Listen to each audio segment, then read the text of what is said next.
There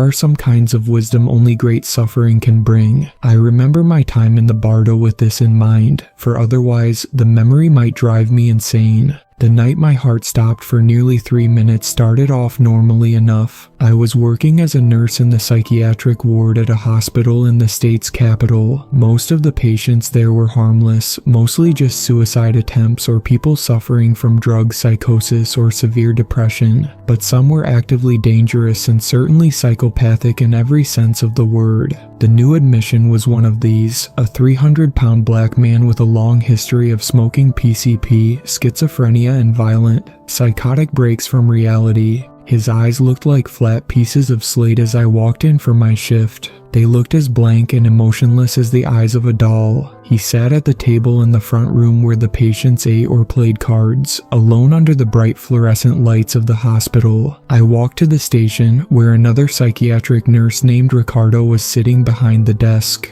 "What's the deal with the new guy?" I asked him. Ricardo looked up, his dark Spanish face forming into a deep scowl. He ran his fingers through his jet black hair nervously. "He's trouble, man," he said in a crisp accent. He got in a chase with the police and then punched some cops in the face. It took 3 guys to take him down, even after he got maced and tased. The judge sent him here on a temporary court order since he claims he's been getting chased by Nazis and UFOs, and that's why he ran from the cops. He thought the cops in their uniforms were actually the SS, and the helicopters were alien spacecraft or something. I don't know, I didn't listen to the whole story.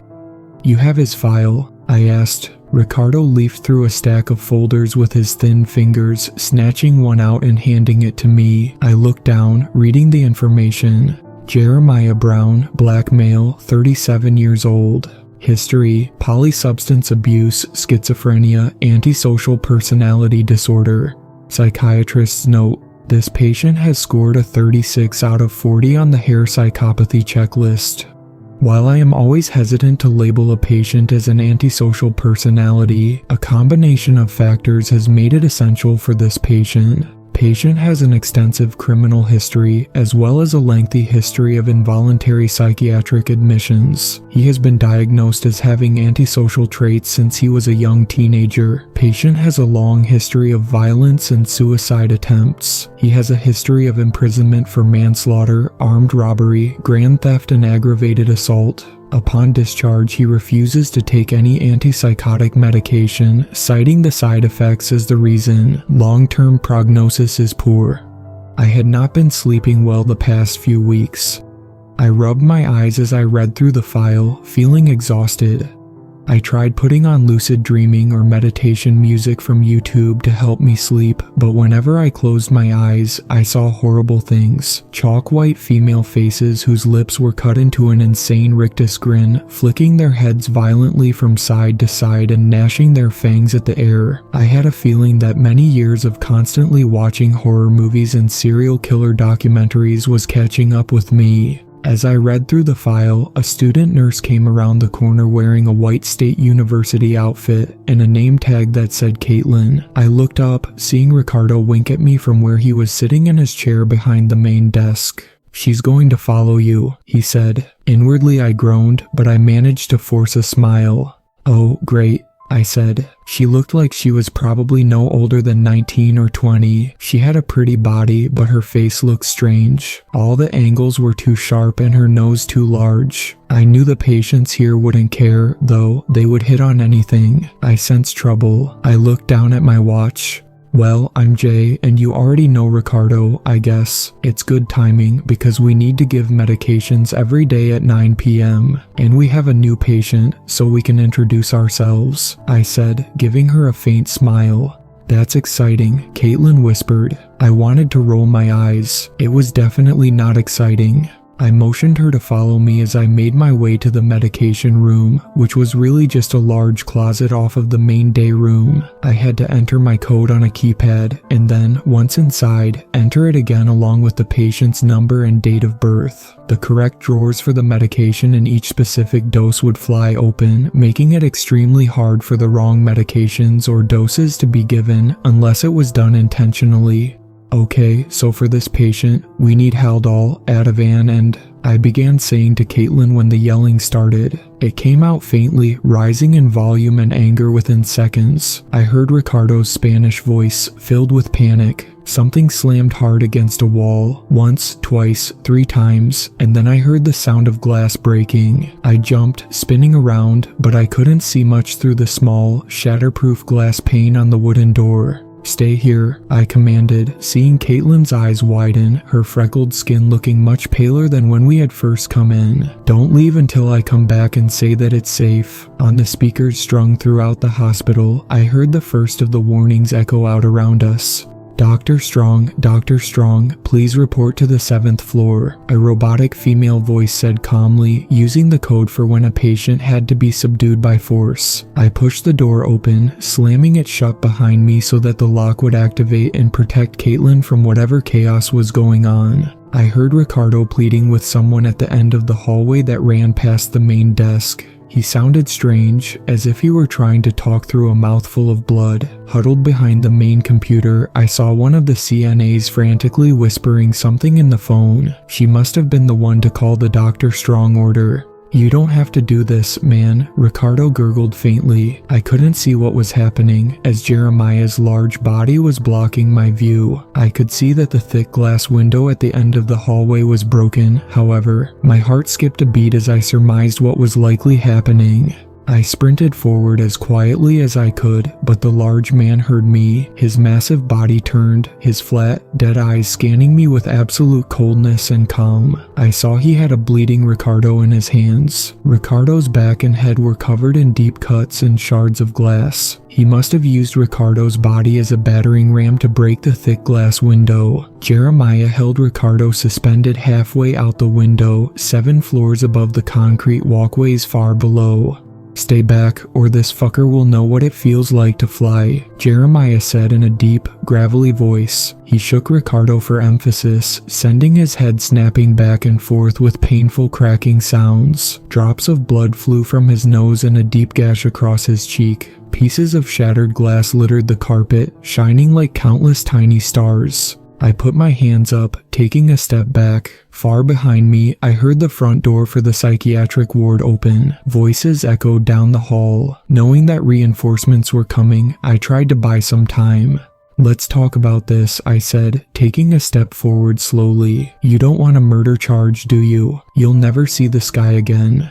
"I don't give a fuck. I'm not afraid to die," Jeremiah screamed, pushing Ricardo onto one of the shards of broken glass still attached to the windowsill. It bit deeply into the back of his neck, sending fresh streams of blood rushing out, dripping down to the pavement far below. I heard security guards and doctors running down the hallway behind me, their voices frantic and excited. Jeremiah saw them coming. With an animalistic panic in his eyes, he lifted Ricardo up. I cried out something, stepping forward, but it was already too late. In horror, I watched as he threw Ricardo out the window.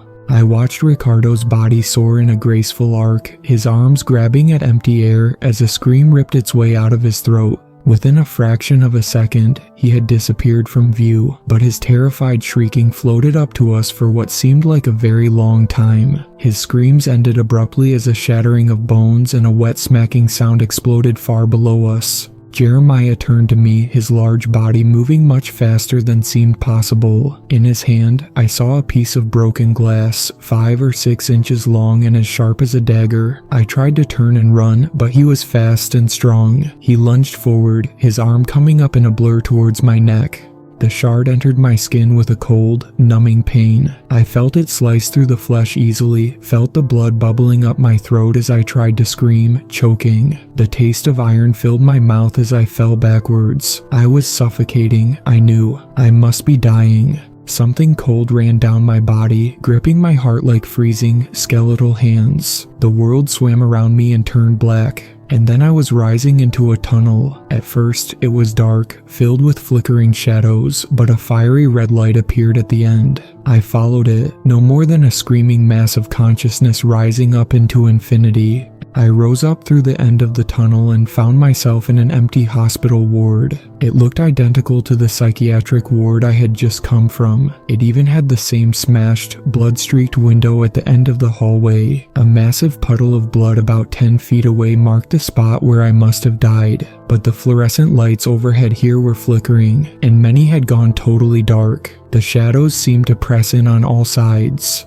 The doors to the patients' rooms were all tightly shut. I felt watched, afraid to call out or make any noise. I started walking down the hallway back towards the day room where the front desk was. All the lights there were out. A thick curtain of shadows hung in the air. "You can come out." A male voice as smooth as glass called from the darkness. I jumped, my head flicking in random directions, but I saw nothing. The voice almost sounded like it had an English lilt to it, a slight cockneyed accent. "I know you're there." "Who's there?" I called out, not stepping forward. "Show yourself." "As you wish," the voice hissed, "but I think you'll regret it."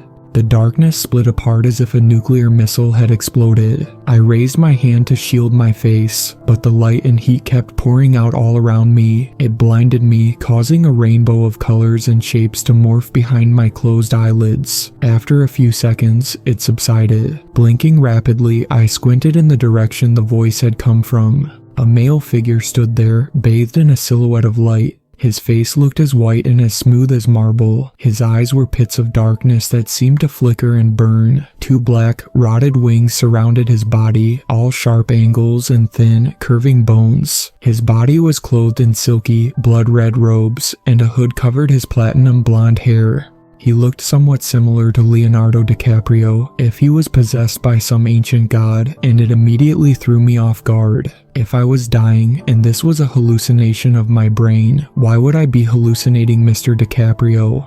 "Who are you?" I asked, taking a hesitant step back. "Where am I?" "My name is Lucifer, the bringer of light and wisdom, and you are in the Bardo," he answered. "Oh," I said, my heart dropping.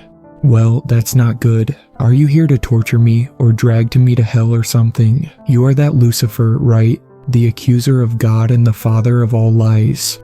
"So they say, but like most things in your world, the words of the powerful and your rulers are the true lies. They call me the accuser, but of what am I accused?" He spoke in a voice that rose like smoke, of bringing knowledge and wisdom to humanity by telling them to eat from the tree of knowledge, the tree that would cause them to rise above the animals. Indeed, at the beginning, I saw the creation. I was there at the Alpha, standing by the side of God with all the angels as the universe came into being. The endless procession of light, the power of it, was something remarkable to behold. God is indeed the source of great power, but his consciousness is not what the believers say.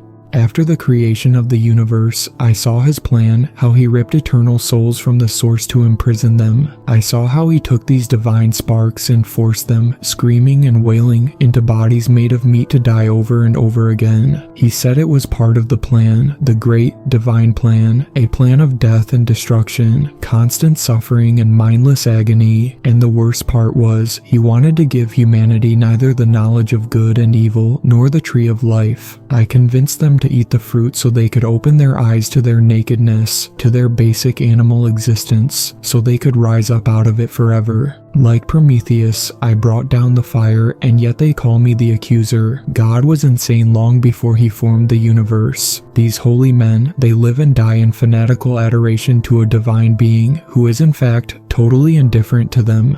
His consciousness twists and distorts, eating itself for all eternity. God feeds off the pain of others, for if his mind is burning, then all others should burn as well. When these holy men die, God will send their souls here to the Bardo, to suffer every evil they have ever done. The wisdom I brought those who called upon me freed them from this prison, and in exchange, the holy men burned them alive. I offered the wisdom that opens your eyes, but it has been forgotten and cursed. Lucifer's body began to dissolve, drifting up into the air like ashes. All around me, a low, powerful current blew, a tornado that spiraled high up into the clouds. Like some sort of Cheshire cat, his smooth voice continued to echo all around me, even as the form of Lucifer disappeared. And yet, you have not the wisdom. For that, like all the others who enter the Bardo, you must suffer everything you've done. Every small hurt and agony inflicted on others comes back 1,000-fold in this place, but don't be afraid. How could I not be afraid? I screamed into the ward, but I found myself alone, the question hanging unanswered in the air. The lights continued to flicker all down the hallway. Feeling strange and dissociated, I stumbled over to one of the windows. As I gazed out, I beheld a strange and alien world. The sky was flat and gray. It stayed in constant motion, swirling and spiraling like clouds of roiling smoke. There was no sun or moon, no stars, only the strange, shifting whirls of clouds. The streets were filled with burned-out husks of cars and mummified bodies hung from street lamps. Other signs of carnage and bloodshed covered the apocalyptic streets. I saw what looked like shadows in the shape of people slinking through over the sidewalks, past rotting dogs and streaks of clotted blood. They had no features on their blank, dark bodies. They seemed to skitter and jerk forwards in eerie, twisting motions. Horrified, I turned away, realizing I was no longer alone in the day room. In the day room, there were dozens of tables set up inside a rectangular perimeter that was walled in by cosmetic walls, only 4 feet high. It was where the patients sat and played games or ate. Under the flickering lights, I now saw each of the chairs filled with faceless mannequins. Many were dressed in Victorian suits and top hats. The women had frilly dresses of pink and blue that might have been fashionable in the 1800s. As the lights strobed on and off overhead, I realized with an increasing sense of disquiet that the mannequins were moving each time it went dark. When I had first seen them, they were mostly posed to look like they were staring across the tables at each other, even though they had no eyes, just smooth, flesh-colored plastic. Now all of them were looking directly at me, some were pointing or raising their hands in my direction. At the tips of their fingers, I saw the glittering of steel. The lights continued to flicker, and the mannequins rose from their chairs in the short periods of darkness, moving towards me in synchronized, strobing motions. Frantically, I ran down the hallway back towards the broken window. In each of the rooms, I caught glimpses of something from a nightmare peeking out.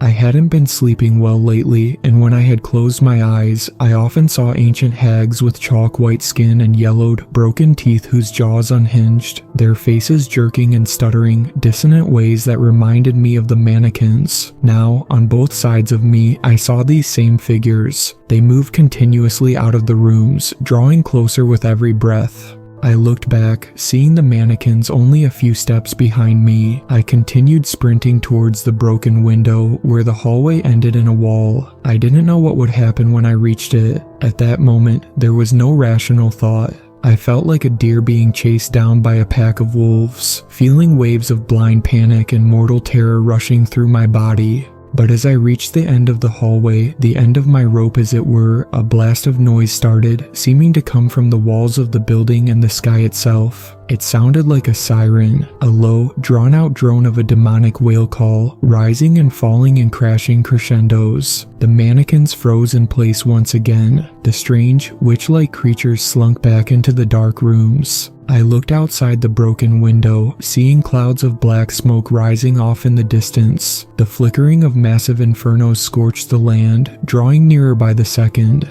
The siren sound faded slowly, like the dying echoes of a gong. I was surrounded by dozens of mannequins. Their sharp hands were inches away from my face and neck. I saw metal glittering all around me and realized they had the sharp points of nails protruding from the ends of their fingers. I was afraid to move, but I heard a familiar voice from down the hallway. It was the confident voice of Lucifer. "The siren means much worse nightmares than these are coming in the Bardo," he said, his glossy, black eyes flashing with intelligence. He walked slowly towards me, his face grim and pale. "Hell itself is coming over the land. This building is no more than a construction of your dying mind, but the world outside is real." "How can hell come and go?" I asked, confused. "Isn't hell a place?" "Hell is a monster, a beast with many mouths and many eyes," Lucifer responded. "It eats constantly, but its hunger never ends. Look, The first of the sacrifices scatter like cockroaches. He pointed out the broken window, pushing his way through the mannequins effortlessly. I glanced outside, seeing thousands of people sprinting down the dark city streets. The inferno and thick clouds of smoke had moved much closer, and every few seconds, the ground shook slightly, as if we were experiencing the aftershocks of an earthquake. What can I do against such a beast? I asked, my heart freezing with terror. But when I looked back over, I saw his form dissolving again, becoming translucent and drifting away like ashes. It seemed even Lucifer didn't want to be present when the hell beast arrived. Seek divine wisdom, he said, his voice trailing off into whispers. Remember the source. Now crowds of tens of thousands of people were streaming into the city, filling every single inch of the streets. Their panic and fear was contagious. I felt it rising inside my body like a snake spiraling up my spine. I took off down the hallway, running through the swarm of frozen mannequins, each in their own ferocious position of attack. The lights flickered faster and went out. Yet the fires outside cast the entire world in a bloody glow, giving me enough light to see by and find my way. I sprinted down the stairwell, taking them 2 steps at a time. The screaming outside grew louder and more pain-filled. The shaking of the ground worsened with every passing second. I burst out of the front entrance, seeing a world on fire all around me. Thousands of crushed, bleeding and burned bodies stretched out as far as the eye could see. Behind all this chaos and death, I saw a monster of unimaginable proportions slinking its way towards me. Lucifer was right, I realized. Hell was not a place, but a creature, an enormous monster the size of a town. It had thousands of skittering, jointed legs that looked like little more than skeletal arms and hands, each of them dozens of feet long and white as freshly cut marble. Its body stretched out to the horizon, an enormous blood-red cylinder of bony plates that slithered and undulated with a serpentine grace. Waves of peristalsis traveled down its length like writhing intestines. Thousands of curving, bony spikes stabbed out of it, pointing in every direction. Like the quills of a porcupine, it would protect the massive creature's body from many forms of attack, if anything was big enough to attack such an abomination. Hell's massive eyes flickered, balls of fire that spun and danced. They looked as bright as the sun. Something like solar flares seemed to emanate from the orbs, flashes of blinding energy that floated over the apocalyptic wasteland. As its many legs smashed the ground, they left trails of fire that caused everything to explode into flames as if napalm dripped from its limbs. But Hell's most terrifying feature was its 7 dark mouths. Its body looked 1,000 feet wide, and the mouths at the front were evenly dispersed. At the front, blood-red teeth in the shape of enormous railroad spikes shone. Its lipless, skeletal face grinned as it moved forward, shaking the ground with every step. The mouths were on long, snake-like necks that could stretch out hundreds of feet. They moved forward in a blur, snapping up as many panicked souls as they could. Countless souls in the rocky plains of the Bardo ran for their lives, away from this juggernaut. I saw men and women who looked like they came from every country and profession, some dressed in suits or spotless white lab coats, others wearing rags or orange prison jumpsuits. And yet, they all screamed in agony and fear here, their bodies pressed together in a crowd, and no one seemed to remember anything but their own mortal terror. Their voices came out faint and weak next to the roaring of hell. It shook the ground all around us, as if an earthquake were tearing the land apart.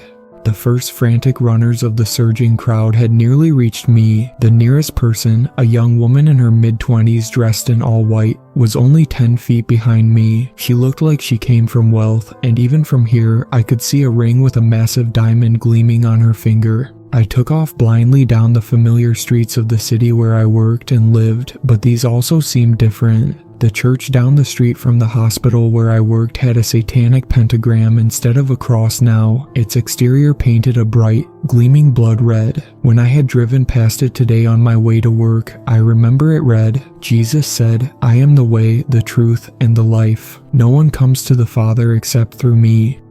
Now it read, Nietzsche said, "Of all evil, I deem you capable. I have often laughed at the weaklings who thought themselves good simply because they had no claws." I wondered what that meant. Was that some sort of comment on me, on all of us here? The woman I had seen running had caught up with me. She was fast, much faster than her slim body suggested. Her blue eyes were frantic and wild, filled with an animal panic. "It's right behind us," she screamed, her face covered in a sheen of sweat. I was afraid to turn and look, but I could hear the chaos and bloodshed approaching, smell the flames and choking smoke. "Run, get away." A new wave of energy surged through my body. I sprinted as fast I could, down the strange mirror streets of the Bardo. I heard the agonized cries of countless souls behind us as the 7 mouths of hell ate them all greedily and then looked for more. A skyscraper behind us collapsed into a pile of rubble, shaking the ground with a cacophony of falling concrete and shattering glass. The woman was running by my side, just as I heard the breathing of something huge and predatory right behind us and smelled its sulfuric breath. A piece of concrete the size of a basketball broke off the collapsing skyscraper and flew into the road. I tripped over it, yelling as I flew through the air, skinning my arms and legs on the pavement. The woman's eyes widened. Hurriedly, she came over and reached down her hand, trying to help me up. Come on, she cried. I looked behind her, seeing one of the gnashing mouths of hell reaching forward. On a blood-red, serpentine neck, the mouth was big enough to drive a tractor trailer into, filled with huge spikes of teeth. Its throat led into a black, smoke-filled abyss. Its fiery eyes were swirling pools of flickering orange light that shone with bloodlust and insanity. They focused on the woman, the entire head turning on its slithering neck.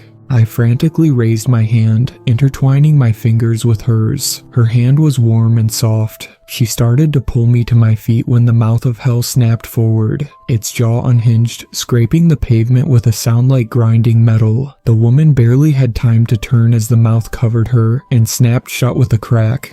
She disappeared from view instantly, but I was still holding her hand. In horror, I felt warm rivers of blood explode all over my body as the mouth of hell severed her arm at the wrist. She screamed, bleeding and crying, as she disappeared into the throat of hell. Hell's fiery eyes focused on me, and at that moment, I knew I was next. Its mouth opened wide again, like a bear trap ready to spring on a new victim.